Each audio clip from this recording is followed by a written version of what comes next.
स्वागत है सबका द RST शो में।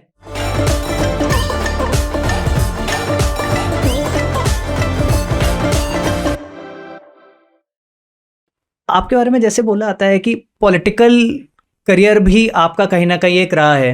आप महंत भी हैं, पाठ पूजा भी करते हैं मंदिरों में, लेकिन पॉलिटिकली भी आप काफ़ी एक्टिव हैं। बीच में एक जनसेना के ऊपर एक विवाद उठा था कि आप कश्मीर में जो पत्थर चलाते हैं उनके खिलाफ हम गए थे। उनके खिलाफ आपने एक अभियान चलाया था।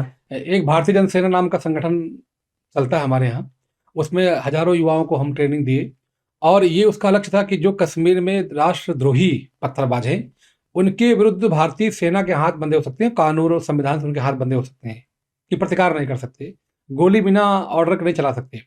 परंतु जनता वो भी, जनता हम भी, तो हम उनके विरुद्ध उनके प्रतिकार में एक राष्ट्रवादी पत्थरबाजों गिरोह बनाएंगे। अगर वो राष्ट्रद्रोह पर पत्थरबाजी करेंगे तो हम राष्ट्र की रक्षा और राष्ट्र के सम्मान और स्वाभिमान के लिए पत्थरबाजी करेंगे।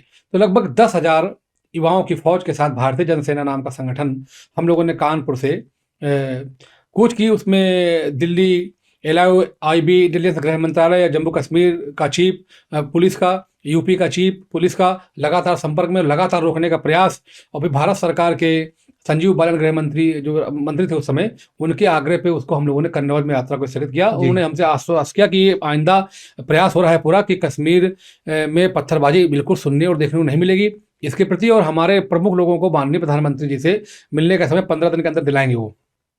और वो यात्रा फिर तत्कालीन सुरेंद्र सिंह DM थे यहाँ कानपुर में, और आकाश कुल्हरी कप्तान थे, पुलिस कमिश्नर, पुलिस उस समय कमिश्नर थे, उसमें पुलिस SSP हुआ करते थे। SSP और DM मेरे साथ में थे उस रथ में, मेरे साथ में DCM में, और इनके आग्रह तमाम हजारों युवाओं का और कई मजिस्ट्रेट और भारी पुलिस फोर्स साथ हम लोग यहाँ से कूच के कन्नौज में लगातार अधिकारियों की रिक्वेस्ट, और फिर सांसद हमारे अकबरपुर देवेंद्र सिंह भोले, मैंने इनसे बात नहीं की, फिर हमने कहा और किसी बड़े हमको लीडर से बात कराई, तो संजीव बालन जी केंद्र के मंत्री उनसे बात कराएगी, और उन्होंने अनुरोध किया कि आप 15 दिन के लिए हमको समय दीजिए और कश्मीर में स्थिति बहुत सामान्य और शांत होगी, उसके प्रति भारत सरकार प्रतिबद्ध है, वचनबद्ध है।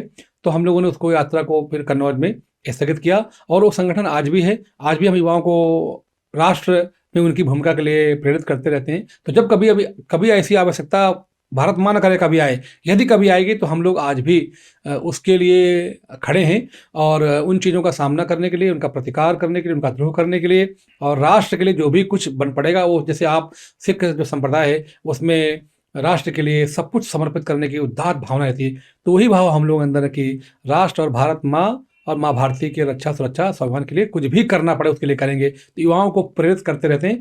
तो राजनीतिक नहीं, गैर राजनीतिक संगठन था और आज भी है वो गैर राजनीतिक, उसमें राजनीतिक चीज़ें इन्वॉल्व नहीं की गई हैं, और हम तो राजनीति को भी राष्ट्र नीति मानते हैं जी। जो राष्ट्र के उत्थान, उन्नयन, उत्कर्ष और डेवलपमेंट के लिए जिस नीति का निर्धारण हो वही राजनीति सही मायने में है। जब पत्रकार मुझसे बहुत पूछते हैं कि क्या आप लोकसभा चुनाव लड़ेंगे और क्या आपका कोई पॉलिटिकल मूवमेंट है, क्या राजनीति करने जा रहे हैं, तो हम उनसे कहते हैं हम राजनीति करने नहीं जा रहे हैं, हम राज्य नीति करने जा रहे हैं। बोले राज्य नीति और राजनीति में क्या फर्क है? हमने कहा वही फर्क है जो गुरु और गोरु में है। गुरु माने होता है साक्षात पर ब्रह्म तस्मै श्री गुरुवे नमः, गुरु और गोरु, तो गुरु और गोरु एक मात्रा हट गई, ऊ और ओ, तो गोरु माने होता है जानवर, गोरु चराने गए थे क्या चाचा जी, क्या आज गाय भैंस चराने गए थे, गोरु माने जानवर होता है, और गुरु माने साक्षात ब्रह्म। तो राज्य और राज माने होता है रहस्य, और रहस्य को बोलते हैं सस्पेंस। तो राजनीति को अंग्रेजी में पॉलिटिक्स नहीं बोलेंगे, बोलेंगे सस्पेंस पॉलिसी। जो चंद्र MLA MP IAS मिलके जिस कमरे के अंदर पूरे शहर के भाग्य का निर्धारण कर ले, उस नीति को बोलते हैं राजनीति। और जिसमें संपूर्ण समाज के सहयोग से संपूर्ण समाज के लिए जिस नीति का निर्धारण हो उसको बोलते हैं राज्य नीति। तो हम जो करेंगे युवाओं के सहयोग से, अपने लोगों के सहयोग से, अपने लोगों के लिए, शहर के परम कल्याण के लिए, वो राज्य नीति होगी, वो राजनीति नहीं होगी, और हम लोग करके रहेंगे। पूरा ऐसा मन बनाया हमने।